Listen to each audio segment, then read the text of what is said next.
Hi, my name is Greg Bopora. Welcome to the Woodworker Workshop.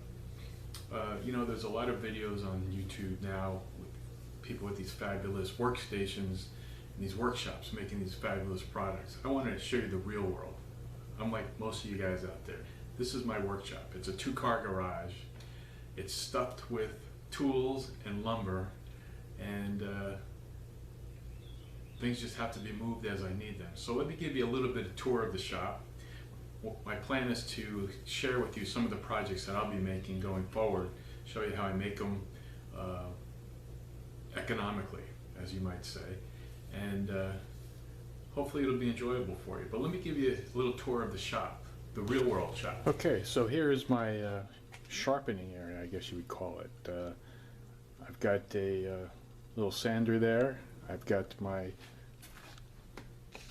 plate glass down here that I use to attach my sandpaper. I use the Scary Sharp method for sharpening for my chisels and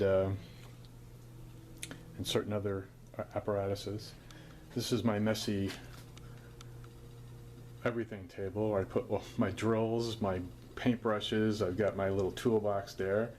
I've got my shelf with some things that I use in the shop. Over here I've got my angle squares and my coping knife, and other things hanging. Here's my workbench that I built about a year ago.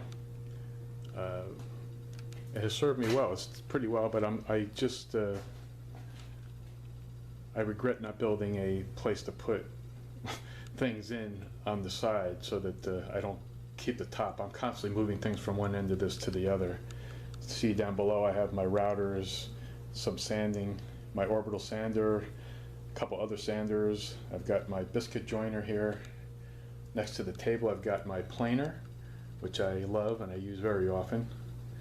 And I'm very proud of this. This is a vintage jointer. It's an old Sears Craftsman, back from the 1930s actually. And when I bought this, it was full of rust and it was sitting in a basement with water actually. And I was able to pick it up for a very economical price. I just had to change it from 220 to 110 so that I didn't have to put in a special outlet here. And I still need to get the blade sharpened, but it still works and I use it and I love it. This is a chest of drawers that I'm trying to change into a butler's table. So I'll keep you updated on that as well. And actually over here you'll see oars. I'm actually building oars for someone that's getting married. My niece actually is getting married and they want a nautical theme, and they asked me to build some oars that they could put over the mantle in the reception hall that they're using. So I'm just in the process of whitewashing these and they're just about done. This is my vintage bandsaw. This again is a 1930s model. It's kind of lightweight. I need something a little heavier. I like to do some resawing with my bandsaw, so I may be selling this and getting a new one so that I could use it for more things. Next to that is my scroll saw. I do some scroll saw ornaments once in a while. I haven't used it that much, but hope to be doing more with that in the future. Over here is my drill press, and as you can see I've got a lot of things sitting on the bottom there that I use right now for storage area. I haven't been using it much. And next to that is my chop saw. And again, I think I'd like to upgrade that to one that can extend out. That one is just stabilized in the position that it's in. But it served me well so far. This is my sophisticated dust collection system. I've got the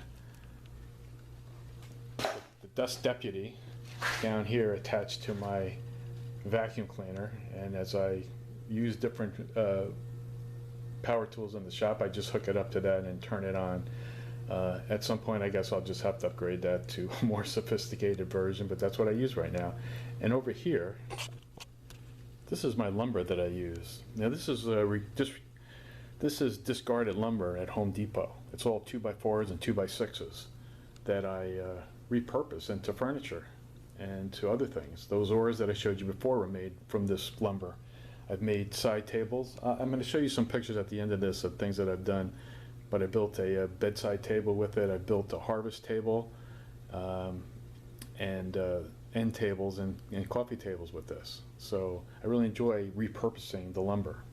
You know, and I also feel like if I make a mistake, I didn't spend $300 on mahogany or some exotic lumber that I just messed up. So until I feel like I've gotten my skills to where they need to be, I use this and I repurpose it whenever I can. So that's the nickel tour of the shop. I'm looking forward to doing some projects with you and hope you enjoy them, and I look forward to your responses. Please feel free to like what you see at the bottom and give me any comments or feedback that you might like. So this is an example of some of my previous projects. There's the bedside table that I made and actually sold this one at a consignment shop made from that reclaimed lumber. It came out pretty well, I think. This is also a coffee table that I made for our TV room. I also made one for my daughter who moved into a new apartment. This is called a painter's table that I copied from Restoration Hardware. I saw in their catalog. And this is a farmhouse table that I built for my daughter for her kitchen in her apartment. Hope you like it.